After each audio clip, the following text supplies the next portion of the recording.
Welcome back to Dolor Factor Live. Give us a call if you have a question you'd like to ask Senator Parle. Now, there's no time like the present, and it'll be quicker than waiting for me to read your emails. I have quite a few of them here. I'm going to make a start whilst we're waiting in case someone would like to call.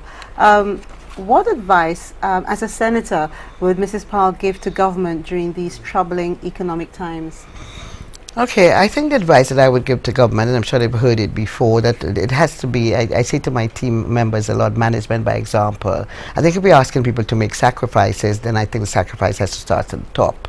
I believe there's much too much wastage in government, and people still behaving like, you know, these are great times and we have all of this money all over the place, and I think we need to probably curtail a lot of the expenditure in order to be able to reduce obviously the deficit and really stop the borrowing, because I think we're going to borrow ourselves out of existence. I think some of the things that I would ask the government to do, especially now, to ease the plight of the poor and vulnerable in our society, and I think everybody has asked for it, and I know they have implemented they have removed the VAT on medicine in government institutions, but the reality is the government institutions most of the time don't have the medication that people need. So I would say please seriously look at removing the VAT off medication, at least until things improve. Okay, because the people that need it most are really, really hurting, and I'm afraid that, you know, if we don't seriously address this issue, we're going to have a situation on our hands. That's a very, very important point. But let's just go to the phone line because someone's waiting to oh, sorry, we've made it a little long. But if you would like to call back, we'll take your call as soon as you call back. But of course, it was a very valid point that you're making, one that everyone is making. And I think, you know, there has to be a way to do this. Whether we look at certain prescriptions, you know, that most people use, and I know it's maybe difficult to administer, but it has to be a way. There are a lot of brains in government, and we have the Medical Association that are very willing to assist and help implement the system. So I think easing the burden on the poor people, I think it is obviously critical, and finding ways of creating jobs. We must find and attract investment into this country. Yeah, definitely. To provide jobs. Too many people are unemployed. When we talk about you know, VAT and so on, and you know, the medical, a lot of people, even before we had to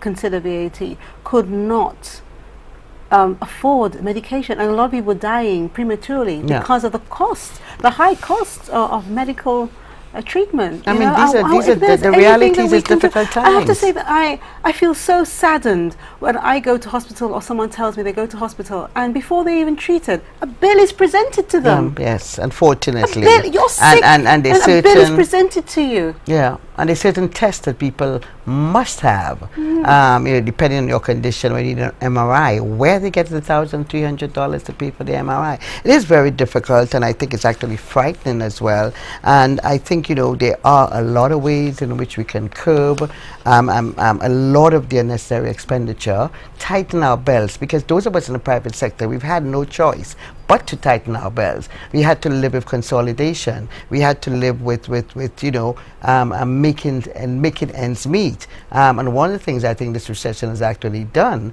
was really allowing us to operate much tighter budgets. And still trying to achieve the same thing. Yeah, but we have a danger, don't we, Berthia, that if we are tightening our budget, are we is there a threat perhaps that our services are going to be... Well, no, I don't know about other people. One of the things that we insist on, we will tighten our belts, but not at the expense of our service to our customers. Because although they're paying a lot less, they're actually demanding more. And they want the same facilities, they want the same amenities, they want the same entertainment, although they're paying you maybe $100, $150 less. So, I mean, my advice would be, let us do whatever we can, get together with the opposition, the private sector, the public sector, sit at the table and talk. And I think that's one of the things that's just really lacking. These are tough economic times that affect everybody. You know, we can talk, but who's listening? That's well, the thing. Maybe, I mean, maybe at the end of the day, more than to talk.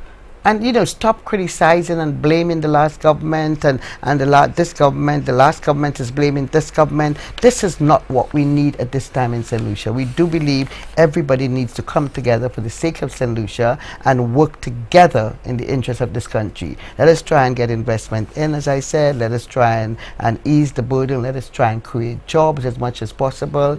Find ways of bringing in investment, because you know, a failure to do that would lead to social unrest, increasing crime, and we would have more delinquent, you know, boys on the streets. And I mean, the prisons are already bursting at the seams. Yes. So I really, you know, would like to say that I think they have to lead by example. Start trimming, you know, where they need to. The public service has been too large. You've heard it from, you know, successive governments, but yet nobody wants to bell the cat. You know, at the end of the day, I think, you know, we need to do what is in the best interest of the country for the greater good, rather than, you know, for the least people on the ground, so to speak. Okay, here's another question for you. And don't forget, our viewers, if you have a question that you'd like to ask Senator Parle, then please give us a call. Here's a question that's come in. Is the decision to tax consumers and businesses consistent with economic growth, or simply a means of generating revenue for government? What are your thoughts on that? I think it's simply a means of generating revenue for government. Obviously, if in revenue is increased and additional revenue is generated, then hopefully some of that revenue will not be, you know, spent on frivolous things, but that revenue would also be used to spur growth and to help with the further economic development and economic growth. So, but I think it's primarily as a means of generating revenue for government. As we know, there's a huge deficit, and I think the only way they can increase revenue is really by taxing consumers. And like I said, hopefully that money that is raised is put to the social programs and some of the badly needed to create jobs for the young people. So hopefully we can begin to ease the pain that so many people are undergoing now. Okay, here's another question. Are there tax exemptions in the tourism arena? Are they treated differently, since tourism is St Lucia's #1 provider of livelihood? Yes, there are tax exemptions. I mean, any new property, in much the same way in the farming community and the agricultural sector, they have the duty-free vehicles, the far vans, and you know, they have inputs, they have duty-free inputs. So yes, you do have tax exemptions in the tourism arena, and any new property, and I think there are stipulations. It has to be a certain number of rooms, and it has to be, you know, obviously it has to be of a certain value. Yes, they would have like a 15-year tax exemption on actually a new, for example, a new hotel. And I think in some of the areas they have extended tax exemptions to other service providers and suppliers within the industry. Yes, but the answer to that question is yes. Are they treated differently? Like I said, I don't believe we are treated differently, because we are the #1 provider for the island, because I think there are other sectors, like I said, that also get manufacturing sector also attract tax exemptions and incentives, and the agricultural sector. So tourism may be getting the lion's share, because obviously it's the lead sector and probably has the highest number of hotels and businesses. But no, I don't believe they're treated differently. I think manufacturing and agriculture also get tax exemptions. Well, the questions are firing, and as I said to you viewers earlier, if the quickest way is to actually call and send me all these questions, because I'm never going to get through all these questions. But here's another one. What would be the Senator's advice to young women today, considering the social issues they face? But before you answer that, let's go to the phone lines. Hello, thank you for calling Dolor Factor Live. Hello? Hello. Hello. Yes. Yeah, go ahead with your question, please. Are you listening to me? Yes, we are. We're listening. I can hear you. Yes, okay. Yes. Good evening, Miss Parle. Good evening. I think that you are so acquainted with that voice from the Windjammer, London. Yes, I recognize the Sydney. voice. Yes, hi Sydney, how are you? Yes, and how are you? I'm wonderful, I'm thanks. so happy to see. Yes, you're looking great as usual. Thank you so much. I can remember something you told me in the restaurant, that I am there working for so long, 23 years, and I work with Parle at Marigo Bay. And then when I came to Windjammer, it was in 1989. Okay. So it's almost 24 years now. Congratulations. And then what you said to me, I can never forget. Okay. You told me that just to hold on. And being self-motivated, don't wait to be told. Just do the best of my ability. Okay. And I hold that until a day like today. And you have succeeded, and you God are be the very glory. satisfied. Yes, I am very satisfied. I'm glad you heeded my advice, and I think you now are you a restaurant manager or restaurant supervisor now? A restaurant manager, but I went on early retirement now. Okay, all right, but you actually finally got the top job.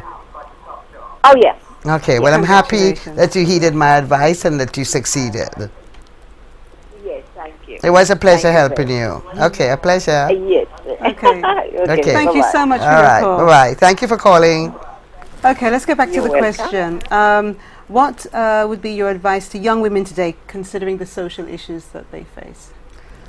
Oh God, these are difficult times, and we understand, especially in certain circumstances, the young women have very difficult lives. But I do believe they need to believe in themselves. I think they need to have that confidence in themselves, and whatever it is that they're doing, continue to educate themselves. Education today is probably more important than it was, 15, 20, 25 years ago. Education is key, is critical, and I think it was Nelson Mandela that said, the cure for poverty is education. Educate themselves and try to bring themselves up and try and, believe in themselves, dream. It's okay to dream. They should really have ambition and know what it is that they want to do. I would say to them, don't ever sell your body to get to the top, because at the end of the day, it's really not going to get you very far. And you know what? If you sell your body, it doesn't mean that you will get exactly. And once you do it, then the cycle begins and probably continually have to do it. Respect yourself and get others to respect you, and don't oversell yourself short. And I think there are enough female role models in this island. I can name so many of them. Our Minister Emma Hippolyte, and there's Mauricia Francis at the back, our own Governor General. There's so many young women I think have now done so well for themselves, and they did it through hard work, commitment. Give. Like I said, every time I said to the young lady, whatever you do, give 400%. I know today the trend is for most people to go to a job and earn a salary without really showing that commitment, that passion, that love.